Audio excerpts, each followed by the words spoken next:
Hello नमस्कार प्यारे साथियों, एक बार फिर से स्वागत है आप सभी का हमारे इस ऑनलाइन स्टडी प्लेटफॉर्म पर। हम पढ़ रहे हैं परिणाम मित्र यानी कि ट्रांसफार्मर के बारे में कि ट्रांसफार्मर क्या होता है। पहली क्लास में हमने पढ़ा कि ट्रांसफार्मर का कार्य सिद्धांत क्या होता है, ट्रांसफार्मर किस तरीके से कार्य करता है, क्या इसका ट्रांसफॉर्मेशन रेशियो होता है, क्या इसकी ईएमएफ इक्वेशन होता है। ये सभी जो हमने अपनी पहली क्लास में ही पढ़ लिया था कि ट्रांसफार्मर का जो ईएमएफ इक्वेशन है किस तरीके से बनती है, क्या उसका ट्रांसफॉर्मेशन रेशियो होता है, स्टेप अप होता है, स्टेप डाउन होता है। फिर हमने पढ़ा थी कि ट्रांसफार्मर का जो वर्गीकरण है वो किस आधार पर किया गया है। जैसे पहले हमने पढ़ा था आउटपुट वोल्टेज के आधार पर, किस पर आउटपुट वोल्टेज स्टेप अप है, स्टेप डाउन है। उसके बाद हमने कोर के बारे में पढ़ा। कोर जो है तीन प्रकार की होती है, एक कोर होती है, एक सेल प्रकार की होती है और एक बैरी प्रकार की होती है। इन तीन कोर के बारे में हमने पढ़ा था। फिर हमने फेजों की संख्या के बारे में पढ़ा कि सिंगल फेज होता है, थ्री फेज होता है ट्रांसफार्मर। फिर हमने क्या पढ़ा था, हमने पढ़ा था शीतलन के आधार पर यानी कि कूलिंग के आधार पर। कूलिंग कूलिंग एक ट्रांसफार्मर की कूलिंग किस तरीके से की जा सकती है, क्या क्या तरीके हैं करने के। जैसे प्राकृतिक होता है, तेल के साथ होता है, वाटर के साथ होता है, एयर प्रेशर के साथ होता है, ऑयल प्रेशर के साथ होता है। ये सभी जो हमने कूलिंग के तरीके पढ़े थे, ट्रांसफार्मर को कूलिंग कैसे की जा सकता है। उसके बाद हमने पढ़ा था आउटपुट क्षमता के आधार पर, किसके आउटपुट। जैसे पहले हमने पढ़ा ऑटो ट्रांसफार्मर के बारे में। ऑटो ट्रांसफार्मर की ऑटो ट्रांसफार्मर का क्या कार्य सिद्धांत होता है, किस तरीके से कार्य किया जाता है, क्या इसके लाभ होते हैं, क्या इसकी हानि होती है, कहां पर जो है इसका प्रयोग किया जा सकता है। ये सब जो हमने ऑटो ट्रांसफार्मर के बारे में पढ़ा था। उसके बाद मैंने आपको पढ़ाया था सीटी पीटी के बारे में। किसके बारे में? सीटी और पीटी के बारे में। सीटी पीटी क्या होती है? करंट ट्रांसफार्मर और पोटेंशियल ट्रांसफार्मर। क्या इनका कार्य सिद्धांत होता है, किस तरीके से ये कार्य करती है और क्या कार्य करती है, इन सभी के बारे में मैंने आपको बताया था। जो हमने सीटी पढ़ी थी उसका कुछ जो है कुछ पॉइंट रह गए थे, वो मैं आपको आज की क्लास में बताता हूँ। करंट ट्रांसफार्मर के हमारे क्या होता। जैसे मैंने आपको बताया था करंट ट्रांसफार्मर में प्राइमरी और सेकेंडरी दो वाइंडिंग होती है। एक होती है प्राइमरी और एक होती है सेकेंडरी। जो इनकी वाइंडिंग की जाती है प्राइमरी और सेकेंडरी की, देखिए या दो तरीके की वाइंडिंग की जाती है ट्रांसफार्मर के अंदर। या तो स्टार कनेक्शन के अंदर होती है वो, या डेल्टा कनेक्शन के अंदर होती है, या स्टार में होगी या डेल्टा में होगी। अब अगर हम मान लेते हैं जो पावर ट्रांसफार्मर होता है, क्या पावर ट्रांसफार्मर होता है, पावर ट्रांसफार्मर में स्टार स्टार वाइंडिंग की गई है। यानी कि प्राइमरी के अंदर भी स्टार वाइंडिंग की गई है और सेकेंडरी के अंदर भी स्टार वाइंडिंग की गई है। तो जो सीटी के अंदर वाइंडिंग की जाएगी वो डेल्टा और डेल्टा में की जाएगी। यानी कि प्राइमरी में भी डेल्टा होगी और सेकेंडरी में भी डेल्टा होगी। लेकिन अगर पावर ट्रांसफार्मर के अंदर डेल्टा डेल्टा वाइंडिंग का इस्तेमाल किया गया है तो सीटी के अंदर स्टार स्टार वाइंडिंग का प्रयोग किया जाएगा। किसका प्रयोग किया जाएगा? स्टार स्टार वाइंडिंग का प्रयोग किया जाएगा। अगर पावर ट्रांसफार्मर के अंदर स्टार डेल्टा का प्रयोग किया गया है तो सीटी के अंदर डेल्टा स्टार का प्रयोग किया जाएगा। अगर पावर ट्रांसफार्मर के अंदर डेल्टा स्टार का प्रयोग किया गया है तो सीटी के अंदर जो वाइंडिंग होगी वो स्टार डेल्टा के फॉर्म में होगी। इतना आपको समझ आ गया होगा कि जो सीटी होती है उसके अंदर जो वाइंडिंग की जाती है पावर ट्रांसफार्मर के विपरीत वाइंडिंग की जाती है। अगर पावर ट्रांसफार्मर स्टार स्टार तो सीटी के अंदर डेल्टा डेल्टा, अगर पावर के अंदर डेल्टा डेल्टा स्टार स्टार सीटी के अंदर। उसी प्रकार से ये स्टार और डेल्टा, डेल्टा और star, delta star, star delta, इस तरीके की वाइंडिंग सीटी के अंदर की जाती है। बहुत ही इंपॉर्टेंट चीज थी इसलिए मैंने आपको ये बताया आज की क्लास में। कल की क्लास में जो ये बताना रह गया था इसलिए मैंने आज की क्लास में आपको बताया है। ठीक है, आज क्या पढ़ने वाले हैं? आज सबसे पहले हम पढ़ेंगे व्यापारिक आधार पर। जो हमने ट्रांसफार्मर का वर्गीकरण किया है, जो 6 तरीकों से हमने किया था, उसी का एक तरीका है व्यापारिक आधार पर। व्यापारिक आधार पर जैसे एक होता है पावर ट्रांसफार्मर और एक होता है डिस्ट्रीब्यूशन ट्रांसफार्मर। डिस्ट्रीब्यूशन ट्रांसफार्मर एक होता है पावर ट्रांसफार्मर, एक होता है वितरण ट्रांसफार्मर।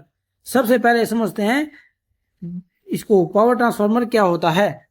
देखिए, जहां पर जनरेशन किया जाता है बिजली का, जहां पर बिजली जनरेट की जाती है, या फिर जो पावर हाउस होते हैं, पावर हाउस जैसे 220 किलोवोल्ट, 132 किलोवोल्ट, 33 किलोवोल्ट और अन्य जो भी जैसे 66 किलोवोल्ट हो गए, इनके अंदर जो ट्रांसफार्मर इस्तेमाल किए जाते हैं उनको हम पावर ट्रांसफार्मर कहते हैं।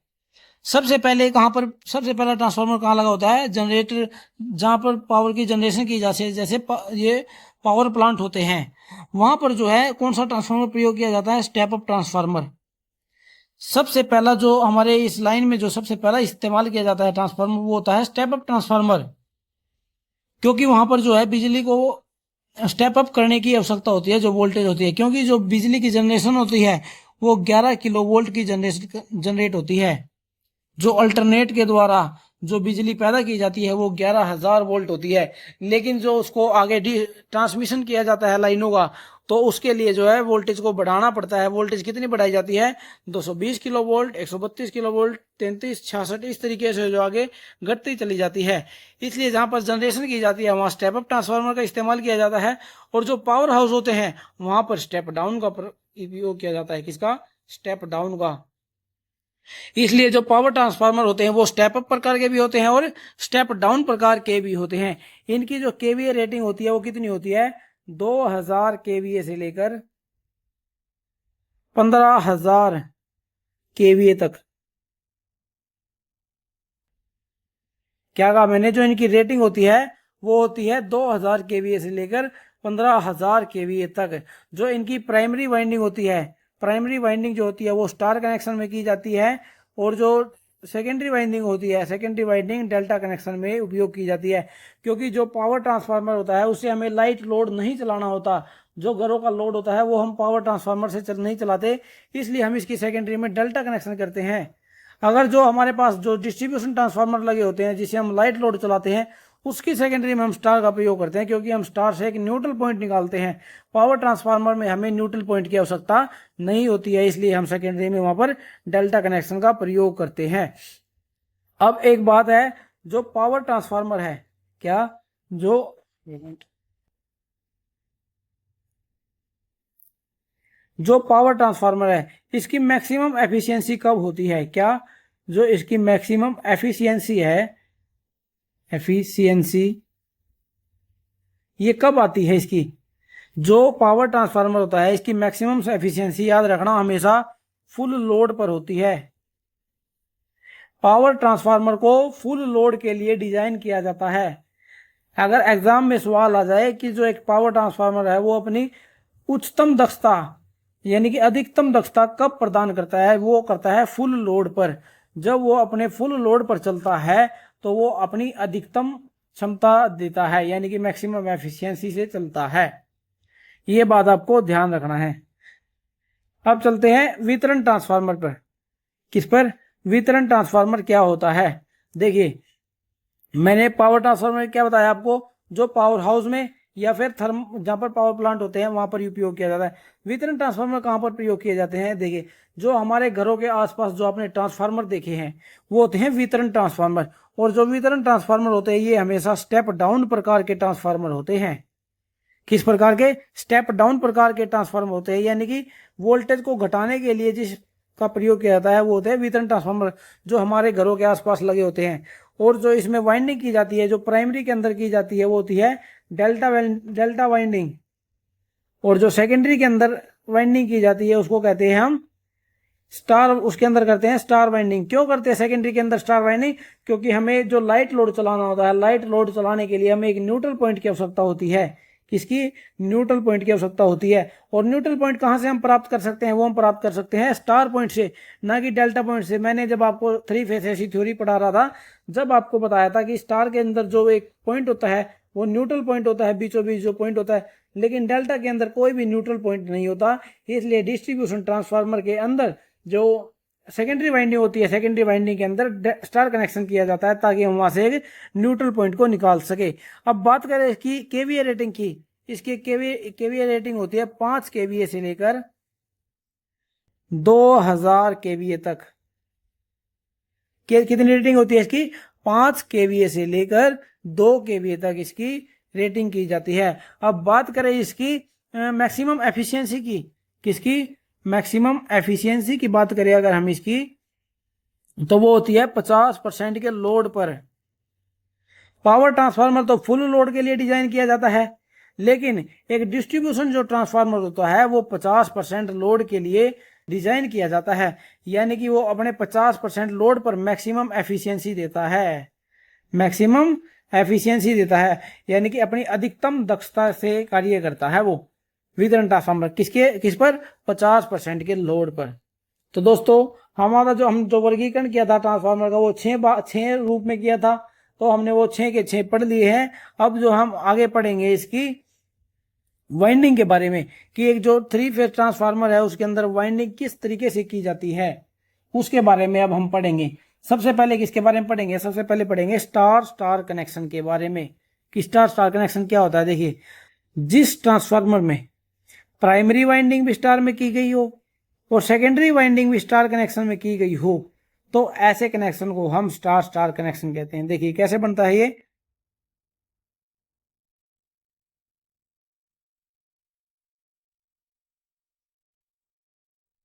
ये होगी प्राइमरी वाइंडिंग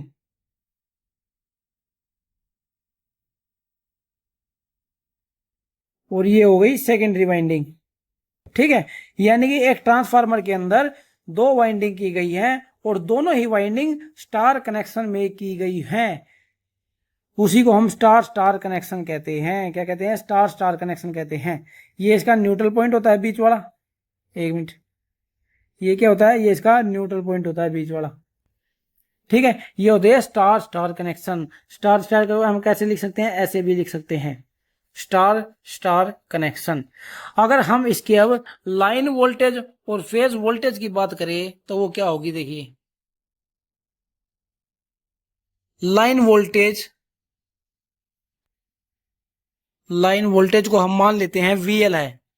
क्या, अगर हम लाइन वोल्टेज को VL मान ले, किसकी बात हो रही है यहां पर, प्राइमरी की लाइन वोल्टेज की बात हो रही है, तो प्राइमरी की फेज वोल्टेज कितनी होगी।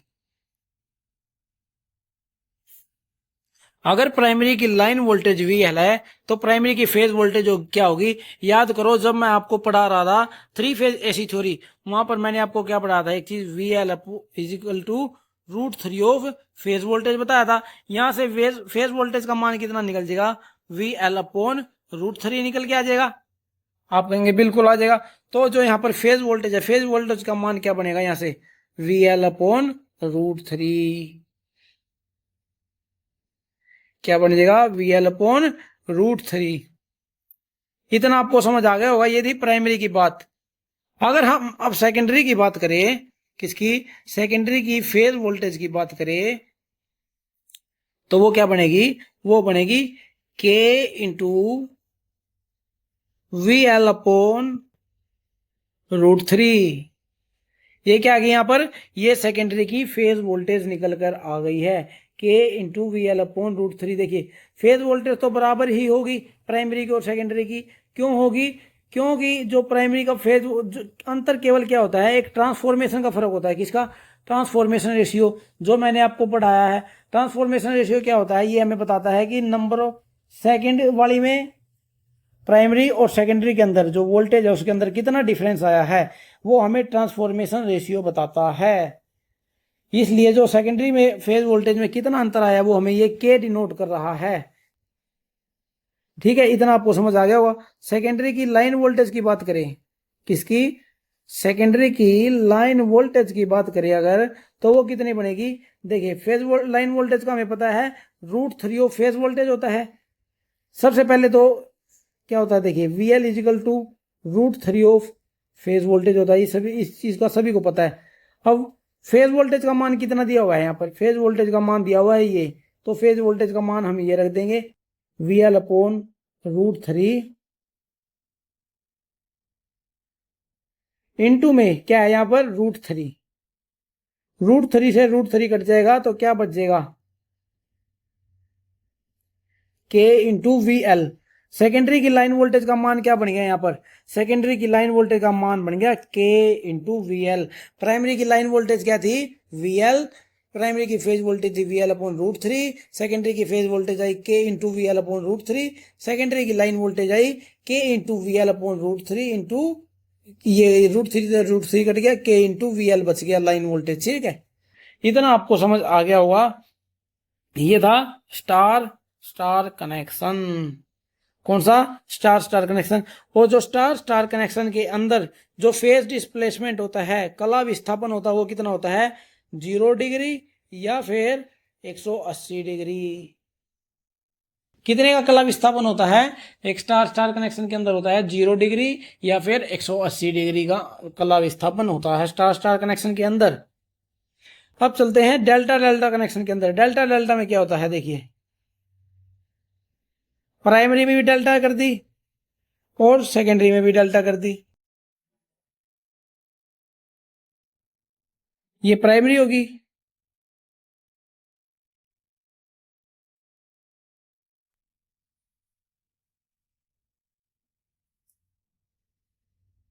ये होगी सेकेंडरी वाइंडिंग।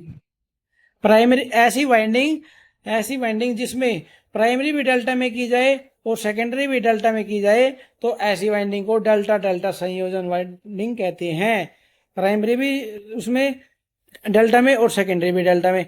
इसके अंदर भी जो कला विस्थापन होता है वो 0 डिग्री या फिर 180 डिग्री होता है।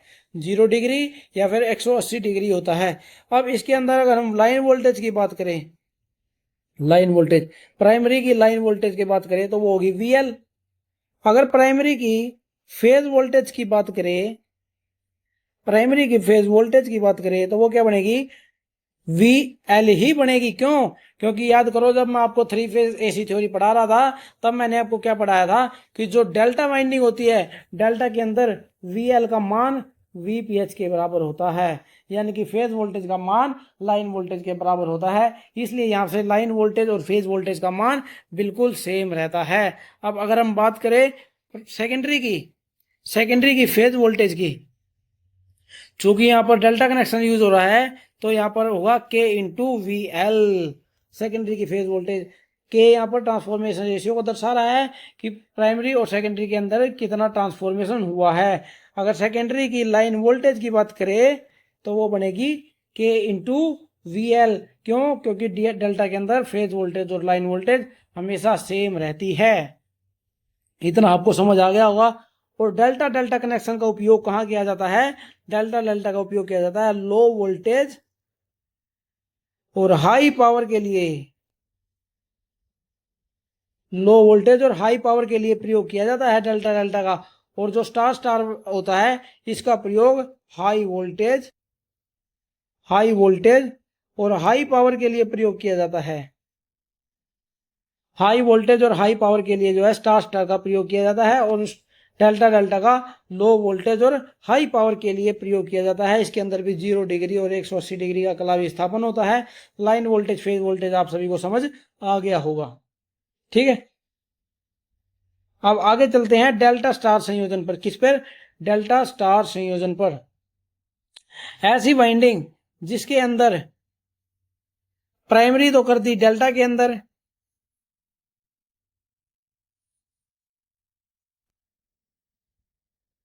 और सेकेंडरी कर दी स्टार के अंदर। क्या कहा मैंने? ऐसी वाइंडिंग जिसकी प्राइमरी तो डेल्टा के अंदर कर दी और सेकेंडरी जो है स्टार के अंदर कर दी, तो उसको कहेंगे हम डेल्टा स्टार वाइंडिंग। ठीक है, इतना आपको समझ आ गया होगा। अब इसके अंदर कला विस्थापन कितना होता है? 30 डिग्री का कला विस्थापन होता है इसके अंदर। कितना? 30 डिग्री का।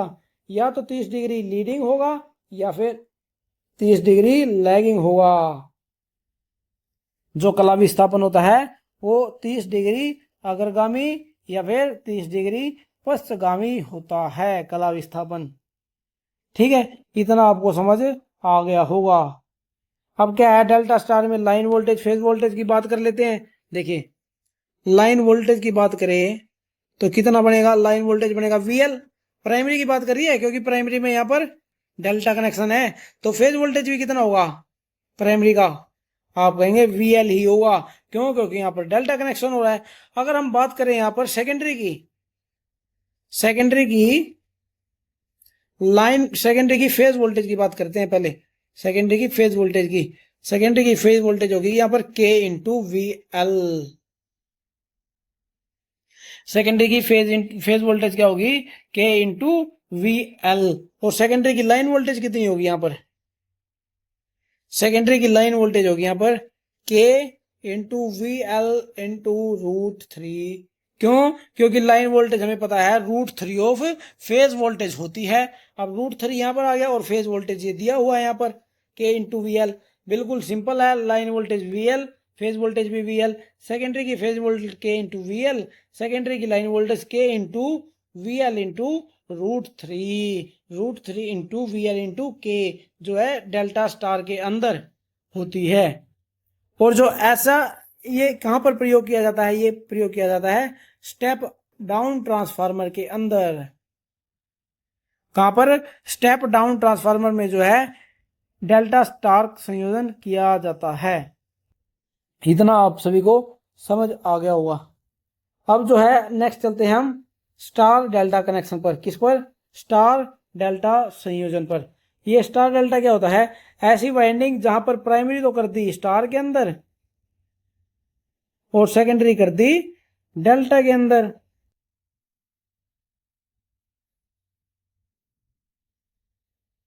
प्राइमरी कर दी स्टार के अंदर, सेकेंडरी कर दी डेल्टा के अंदर। इसके अंदर भी जो कला विस्थापन होता है वो कितना होता है, 30 डिग्री लीडिंग या लैगिंग। 30 डिग्री लीडिंग होगा या फिर लैगिंग होगा। अगर इसके लाइन वोल्टेज और फेज वोल्टेज की अगर हम बात करें तो वो कितना होगा, देखिए प्राइमरी में लाइन वोल्टेज, प्राइमरी की लाइन वोल्टेज मान लेते हैं वीएल है, तो प्राइमरी की फेज वोल्टेज कितनी होगी, प्राइमरी की फेज वोल्टेज होगी वीएल अपॉन √3। VL upon √3। इतना आप सभी को समझ आ गया होगा, क्योंकि आप अभी इतना विस्तार से आपको बताने की जरूरत नहीं है। अभी आप इतने समझदार बन चुके हो कि आप इनको निकाल सकते हो। प्राइमरी की फेज वोल्टेज कितनी होगी, लाइन वोल्टेज कितनी होगी। अब अगर बात करें सेकेंडरी की, सेकेंडरी की फेज वोल्टेज की, तो वो कितनी बनेगी, सेकेंडरी की फेज वोल्टेज बनेगी वीएल अपॉन √3 इंटू के। क्या बनेगी, वीएल अपॉन √3 इंटू के। क्या दिखा रहा है यहाँ पर, प्राइमरी और सेकेंडरी में कितना ट्रांसफॉर्मेशन हुआ है। सेकेंडरी की लाइन वोल्टेज बताने की जरूरत नहीं है, सेम रहेगी वीएल अपॉन √3 इंटू के, क्योंकि यहाँ पर जो सेकेंडरी में जो वाइंडिंग का प्रयोग किया गया है वो डेल्टा है, और डेल्टा में लाइन वोल्टेज और फेज वोल्टेज हमेशा समान रहती है, इसलिए वीएल अपॉन √3 इंटू के ही रहेगी, वो भी सेकेंडरी में। और ऐसी वाइंडिंग का प्रयोग कहाँ किया जाता है, ऐसी वाइंडिंग का प्रयोग किया जाता है स्टेप अप ट्रांसफार्मर के अंदर। कहां पर, स्टेप अप ट्रांसफार्मर के अंदर ऐसी वाइंडिंग का प्रयोग किया जाता है। अब नेक्स्ट करते हैं स्टार इंटरस्टार संयोजन। स्टार इंटरस्टार क्या होता है, देखिए ऐसी वाइंडिंग जहां पर प्राइमरी तो कर दी स्टार के अंदर, प्राइमरी कर दी स्टार के अंदर और सेकेंडरी भी स्टार के अंदर की जाती है। देखिए किस तरीके से की जाती है, पहले एक स्टार कनेक्शन बना दिए। अब इसके अंदर क्या करना है, इंटरस्टार। अब इंटरस्टार में क्या होता है, जो इसके टोटल टर्न्स होते हैं, यानी कि एक फेज के टोटल टर्न्स के 15.5%, कितना, 15.5% टर्न बढ़ा दिए जाते हैं, और ऐसे इस तरीके से इसको लगा दिया जाता है।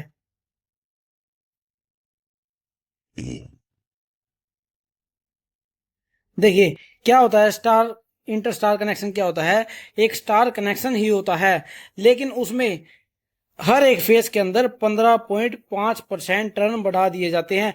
ऐसा क्यों करते हैं, स्टार इंटरस्टार का प्रयोग कहां करते हैं, देखिए यहां इसका प्रयोग किया जाता है पर्वतीय क्षेत्रों पर। कहां पर, पर्वतीय क्षेत्रों पर या फिर रेतीली जगह पर, रेतीली जगह पर जहां पर अर्थ करना बहुत ही मुश्किल काम होता है। क्या, जहां पर अर्थिंग करना बहुत ही मुश्किल होता है, वहां पर जो हम पर्वतीय, वहां पर जो हम इंटरस्टार कनेक्शन का प्रयोग करते हैं। इतना आप सभी को समझ आ गया होगा। जहां पर पर्वत होते हैं, रेतीली जगह होती है, वहां पर जो है अर्थिंग करना बहुत ही मुश्किल काम होता है, इसलिए वहां पर हम इंटरस्टार वाइंडिंग का प्रयोग करते हैं। और इंटरस्टार बनती कैसे है, जिस फेस, जितने भी एक फेस के अंदर टर्न लगाए जाते हैं उसका 15.5% टर्न हम बढ़ाकर लगा देते हैं। जैसे मान लेते हैं एक फेस के अंदर हमने 100 टर्न लगाए हैं तो उसके अंदर हम 15.5 टर्न और ऐड कर देते हैं तो क्या है, वो इंटरस्टार वाइंडिंग बनकर तैयार हो जाती है। कहाँ पर प्रयोग किया जाता है? जहाँ पर अर्थिंग करना बहुत ही मुश्किल कार्य होता है, रेतीले और पर्वतीय क्षेत्रों में। अब चलते हैं नेक्स्ट, डेल्टा इंटरस्टार संयोजन में। इसका भी प्रयोग जो है पर्वतीय व रेतीली जगह पर किया जाता है जहां पर अर्थिंग करना बहुत ही मुश्किल काम होता है। इसमें देखिए, जो प्राइमरी होगी, प्राइमरी किसके अंदर कर दी? प्राइमरी वाइंडिंग कर दी इसकी डेल्टा के अंदर, और जो सेकेंडरी होगी वो कर देंगे हम इंटरस्टार के अंदर। इंटरस्टार गैस किस तरीके से बनेगा? हर एक फेस के साथ 15.5% टर्न बढ़ा दिए जाएंगे। ऐसी वाइंडिंग कौन सी होती है? ऐसी वाइंडिंग होती है डेल्टा इंटरस्टार वाइंडिंग।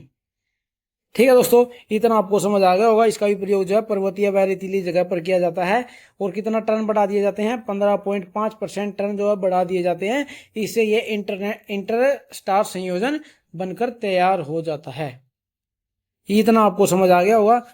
जहां पर अर्थिंग करना मुश्किल होता है वहां पर इसका प्रयोग किया जाता है। अब नेक्स्ट अपना क्या है? नेक्स्ट होता है वीवी संयोजन, या फिर हम इसको बोल सकते हैं open delta. Open delta. Open delta का क्या मतलब है? देखिए, एक डेल्टा कनेक्शन बनाया जाता है। पहले ट्रांसफार्मर होता है डेल्टा कनेक्शन के अंदर। अब इस डेल्टा कनेक्शन के अंदर एक फेस जो हमारा खराब हो गया, मान लीजिए ये फेस जो हमारा खराब हो गया, हमने इस फेस को हटा दिया है, ठीक है। तो यहाँ पर क्या है, ये बन गया ओपन डेल्टा। दिख भी रहा होगा आपको, ये ओपन डेल्टा है। और इसकी शेप जो है थोड़ी वी कर्व की बन गई, ठीक है। इसलिए इसको वी वी संयोजन कहा जाता है। क्या, इसकी जो शेप है वो वी वी की तरह बन गई, इसलिए इसको जो है हमने वी कनेक्शन कहते हैं, वी कनेक्शन कहते हैं। इसी तरह ये प्राइमरी होगी, इसी तरीके से सेकेंडरी भी बना दीजिए इसकी। इस तरीके से ये सेकेंडरी बन गई। इसको कहते हैं हम ओपन डेल्टा। क्या कहते हैं? Open delta. इसका प्रयोग कहां पर किया जाता है? इसका प्रयोग क्या है, जब 3 फेज कोई ट्रांसफार्मर होता है, 3 फेज कोई डेल्टा डेल्टा ट्रांसफार्मर होता है, उसमें अगर कोई एक फेज खराब हो जाता है तो उस फेज को हम निकाल देते हैं। तो उस फेज को निकालने के बाद जो ट्रांसफार्मर बचता है हम उसे यूज भी कर सकते हैं। और उस कनेक्शन को क्या बना देते हैं? उस कनेक्शन को बना देते हैं वीवी संयोजन या फिर ओपन डेल्टा कनेक्शन।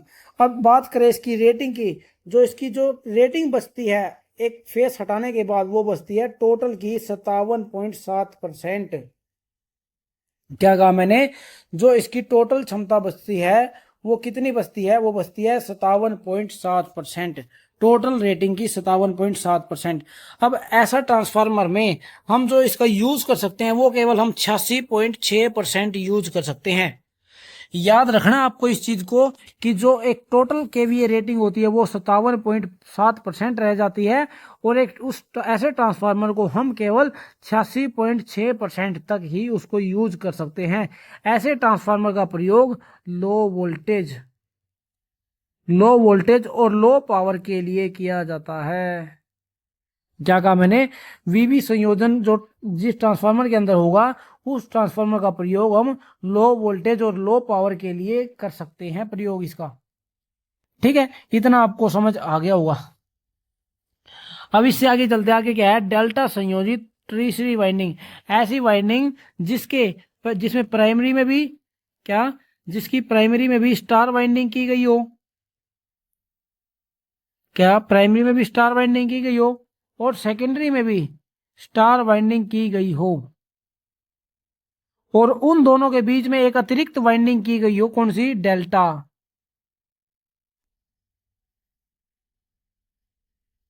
क्या कहा मैंने? ऐसी वाइंडिंग जिसकी प्राइमरी और सेकेंडरी वाइंडिंग दोनों को स्टार कनेक्शन में किया गया हो और उनके बीच में एक ट्रीसरी वाइंडिंग कर दी जाए जो डेल्टा कनेक्शन में होती है, ऐसे कनेक्शन को हम डेल्टा संयोजित ट्रीसरी वाइंडिंग कहते हैं। ऐसी बीच में ट्रीसरी वाइंडिंग क्यों की जाती है? ताकि जो न्यूट्रल बिंदु है उसको स्थिर रखा जा सके। क्या होता है? अगर ये न्यूट्रल पॉइंट जो है, अगर न्यूट्रल पॉइंट स्थिर नहीं होता है तो क्या है, तो तीनों फेसों के अंदर लोड जो है कम ज्यादा होता रहता है। इसलिए न्यूट्रल पॉइंट का स्थिर रहना बहुत ही ज्यादा जरूरी होता है। इसलिए इसको स्थिर करने के लिए हम बीच में एक तीसरी वाइंडिंग का प्रयोग करते हैं। और तीसरी वाइंडिंग यूज होने के बाद जो है हम इसमें अतिरिक्त लोड भी डाल सकते हैं। क्या? अतिरिक्त लोड भी इस पर डाल सकते हैं, ऐसे ट्रांसफार्मर पर। ठीक है, इतना आपको समझ आ गया होगा। अब जो हम नेक्स्ट चलते हैं, नेक्स्ट क्या है, स्कॉट कनेक्शन या फिर TT connection. Very very very important, बहुत ही ज्यादा इंपॉर्टेंट है दोस्तों ये स्कॉट कनेक्शन। इसको हम टीटी कनेक्शन भी बोल सकते हैं, स्कॉट कनेक्शन बोलो या फिर टीटी कनेक्शन भी बोलो। इसमें क्या होता है, स्कॉट कनेक्शन क्या होता है, थ्री फेज सप्लाई को टू फेज सप्लाई करने के लिए किसका प्रयोग करते हैं, स्कॉट कनेक्शन का प्रयोग करते हैं या फिर टीटी कनेक्शन का प्रयोग करते हैं। क्या कहा मैंने, थ्री फेज को टू फेज बनाने के लिए जो इस वाइंडिंग का प्रयोग किया जाता है उसको कहते हैं स्कॉट संयोजन। ऐसी वाइंडिंग करने के लिए हमें क्या है, दो ट्रांसफार्मरों की आवश्यकता होती है और दोनों ही सिंगल फेज ट्रांसफार्मर होते हैं। क्या होते हैं, दो ट्रांसफार्मरों की आवश्यकता होती है और दोनों ही ट्रांसफार्मर सिंगल फेज के होते हैं। एक ट्रांसफार्मर को बोला जाता है मेन ट्रांसफार्मर और जो दूसरा ट्रांसफार्मर होता है उसको हम बोलते हैं टीजर ट्रांसफार्मर। क्या, दो ट्रांसफार्मर को प्रयोग किया जाता है, जिसको पहले को कहते हैं मेन ट्रांसफार्मर और दूसरे को कहते हैं टीजर ट्रांसफार्मर। और इन ट्रांसफार्मरों को जो है टी के रूप में जोड़ा जाता है। किसके रूप में, टी के रूप में जोड़ा जाता है। अब बात करें अगर इनकी वाइंडिंग की, इसमें जो टीजर ट्रांसफार्मर के अंदर जो प्राइमरी वाइंडिंग होती है, टीजर ट्रांसफार्मर के अंदर जो प्राइमरी वाइंडिंग होती है उसके अंदर मेन ट्रांसफार्मर की प्राइमरी की तुलना में कम टर्न बनाए जाते हैं। कम टर्न किसमें, प्राइमरी में। किसकी, कौन से ट्रांसफार्मर में, टीजर ट्रांसफार्मर के अंदर जो प्राइमरी वाइंडिंग होती है उसमें मेन ट्रांसफार्मर की तुलना में कम टर्न बनाए जाते हैं। कितने कम टर्न बनाए जाते हैं, 86.6% बनाए जाते हैं मेन ट्रांसफार्मर के। मान लीजिए अगर मेन ट्रांसफार्मर में 100 टर्न बनाए गए हैं प्राइमरी वाइंडिंग के अंदर, तो जो टीजर ट्रांसफार्मर होगा, टीजर ट्रांसफार्मर की प्राइमरी वाइंडिंग में 86.6 टर्न बनाए जाएंगे। इतना आपको समझ आ गया होगा प्राइमरी और सेकेंडरी का, प्राइमरी में कितने टर्न बनाए जाते हैं। अब बात करें अगर सेकेंडरी की, किसकी, देखिए सेकेंडरी की बात करें, सेकेंडरी में मेन ट्रांसफार्मर और टीजर ट्रांसफार्मर दोनों के अंदर बराबर टर्न होते हैं। कितने, दोनों के अंदर ही बराबर टर्न होते हैं। मेन ट्रांसफार्मर के अंदर भी जितने टर्न होंगे सेकेंडरी के अंदर, उतने ही टीजर ट्रांसफार्मर की सेकेंडरी में टर्न होते हैं। ठीक है, जो आउटपुट वोल्टेज होती है वो बिल्कुल समान होती है। आउटपुट जो वोल्टेज होती है ना, मेन ट्रांसफार्मर की और टीजर ट्रांसफार्मर की, दोनों की जो आउटपुट वोल्टेज होती है वो समान होती है, यानी कि उनका जो मान होता है वो बराबर होता है। लेकिन 90 डिग्री का अंतर होता है दोनों वोल्टेज के अंदर। क्या, जो मेन ट्रांसफार्मर और सेकेंडरी ट्रांसफार्मर की जो आउटपुट वोल्टेज होगी उन दोनों के अंदर एक दूसरे से 90 डिग्री के अंतर पर स्थापित होती है। वो 90 डिग्री का डिस्प्लेसमेंट होता है उनके अंदर, लेकिन मान हमेशा उसका बराबर रहता है। अब जो टीजर ट्रांसफार्मर की प्राइमरी वाइंडिंग जोड़ी कहां जाती है वो भी मैं आपको दिखा देता हूं। देखिए, मान लीजिए ये वाइंडिंग है मेन ट्रांसफार्मर की प्राइमरी, और जो ये वाइंडिंग है ये टीजर ट्रांसफार्मर की प्राइमरी वाइंडिंग है। टीजर ट्रांसफार्मर की प्राइमरी वाइंडिंग को हमेशा मेन ट्रांसफार्मर की प्राइमरी वाइंडिंग के मध्य बिंदु पर जोड़ा जाता है। कहां पर, बिल्कुल बीचों बीच में, यानी कि मध्य बिंदु पर जोड़ा जाएगा। किसको, टीजर ट्रांसफार्मर की प्राइमरी वाइंडिंग को इसकी मेन ट्रांसफार्मर की प्राइमरी वाइंडिंग के बीचों बीच इसको जोड़ा जाता है। ठीक है, इतना आप सभी को समझ आ गया होगा। मैंने आपको स्कॉट कनेक्शन में क्या क्या बताया एक बार फिर से देखते हैं। देखिए, थ्री फेज को टू फेज बनाने के लिए स्कॉट कनेक्शन का प्रयोग किया जाता है। दो सिंगल फेज ट्रांसफार्मर की आवश्यकता होती है, जिसे हम एक को बोलते हैं मेन ट्रांसफार्मर, दूसरे को बोलते हैं टीजर ट्रांसफार्मर। टीजर ट्रांसफार्मर की प्राइमरी में कम टर्न होते हैं मेन ट्रांसफार्मर की तुलना में। कितने कम होते हैं, मेन ट्रांसफार्मर के 86.6% होते हैं। ठीक है। और लेकिन जो सेकेंडरी होती है, सेकेंडरी में जो टर्न होते हैं वो बिल्कुल बराबर होते हैं। और क्या बताया मैंने, जो आउटपुट वोल्टेज होती है वो समान होती है, लेकिन जो उनके बीच में 90 डिग्री का डिस्प्लेसमेंट होता है। कितने का? 90 डिग्री का डिस्प्लेसमेंट होता है। अब टीजर ट्रांसफार्मर की प्राइमरी वाइंडिंग को कहाँ जोड़ा जाता है वो बताया मैंने। जो प्राइमरी वाइंडिंग होती है मेन ट्रांसफार्मर की, उसके मध्य पॉइंट पर, मध्य बिंदु पर जो है किसको जोड़ा जाता है? टीजर ट्रांसफार्मर की प्राइमरी वाइंडिंग को जोड़ा जाता है। अब बात करें कि स्कॉट कनेक्शन का प्रयोग कहाँ किया जाता है। स्कॉट कनेक्शन का प्रयोग किया जाता है इलेक्ट्रिक फर्नेस में। इलेक्ट्रिक फर्नेस में यानी कि विद्युत भट्टी। विद्युत भट्टी में प्रयोग किया जाता है। और कहां पर? वेल्डिंग में भी किया जाता है। वेल्डिंग वाले कामों में, जो वेल्डिंग में जो ट्रांसफार्मर प्रयोग किया जाता है, वहां पर जो है हम उस ट्रांसफार्मर के अंदर स्कॉट या टीटी कनेक्शन करते हैं। क्या करते हैं? स्कॉट या टीटी कनेक्शन करते हैं। तो दोस्तों अब तक जो मैंने आपको बताया, ये मैंने आपको बताया वाइंडिंग किस तरीके से करते हैं एक ट्रांसफार्मर के अंदर, स्टार और डेल्टा के अंदर। एक बार फिर से देखिए, मैं एक चीज और बताऊं। जो स्टार क्या जो स्टार कनेक्शन होता है उसके अंदर फेज डिस्प्लेसमेंट कितना होता है? 0 डिग्री या फिर 180 डिग्री का होता है। डेल्टा के अंदर भी 0 डिग्री या फिर 180 डिग्री का अंतर होता है। स्टार डेल्टा के अंदर 30 डिग्री लीडिंग या लैगिंग होता है। डेल्टा स्टार के अंदर 30 डिग्री लीडिंग या लैगिंग होता है। बहुत ही ज्यादा इंपॉर्टेंट चीज है ये, और इस चीज को आपको जो है ध्यान रखना है। तो दोस्तों आज की क्लास में मैंने आपको क्या बताया? पावर ट्रांसफार्मर के बारे में बताया, डिस्ट्रीब्यूशन ट्रांसफार्मर के बारे में बताया। उसके बाद हमने जो है वाइंडिंग के बारे में चर्चा करी, विस्तार से सभी को पढ़ा है किस तरीके से वाइंडिंग हम एक ट्रांसफार्मर के अंदर करते हैं। कि स्टार कनेक्शन के अंदर किस स्टार कनेक्शन होता है, डेल्टा कनेक्शन होता है, star star, star delta, delta star और डेल्टा डेल्टा। इसके अतिरिक्त और भी बहुत सारी मैंने आपको वाइंडिंग बताई है, जैसे स्टार इंटर स्टार, वीवी संयोजन, टीटी कनेक्शन संयोजन, जो ये होते हैं। इनके बारे में हमने आज जो है अपनी विस्तार से चर्चा करी है। अगर आपको क्लास अच्छी लगी हो तो क्लास को लाइक करना, साथ ही के साथ चैनल को भी सब्सक्राइब कर लेना। अगर आपका कोई दोस्त है वो भी हरियाणा ALMSA की तैयारी कर रहा है तो आप उसको हमारे इस बैच के बारे में बता सकते हैं, ताकि आने वाले हर एग्जाम में उसको भी हेल्प मिल सके। तो दोस्तों आज की क्लास में बस इतना ही, मिलते हैं नेक्स्ट क्लास में।